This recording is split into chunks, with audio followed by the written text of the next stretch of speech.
உருளையன்பேட்டை பகுதியில் தொடர் மழையால் சேதமடைந்த சாலைகளை சரி செய்யும் பணி நாம் தமிழர் கட்சி சார்பில் நடைபெற்றது. தொகுதி தலைவர் தலைமையில் நடந்த இப்பணியில் கட்சியினர் திரளாக கலந்து கொண்டனர்.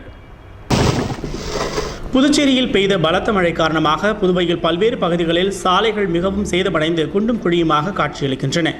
அதன்படி உருளையன்பேட்டை தொகுதியில் சாலைகள் மிகவும் மோசமாக சேதமடைந்திருப்பதால் வாகன ஓட்டிகள் மிகவும் சிரமத்திற்கு உள்ளாகினர்.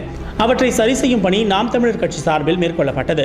மாநில செயலாளர் முத்தம் சிவகுமார் தலைமையில் தொகுதி தலைவர் அன்புராஜ், தொகுதி செயலாளர் கருணாநிதி, பொருளாளர் மணிகண்டன் ஆகியோர் ஏற்பாட்டில் மாநில தொழிற்சங்க பாசறை தலைவர் தமிழ்ச்செல்வன், செய்தி தொடர்பாளர் திருமுருகன், சசிகுமார், வேலு, நிசார் அகமது உட்பட பல்வேறு நிர்வாகிகள் சாலைகளை சரி செய்யும் பணியில் ஈடுபட்டனர்.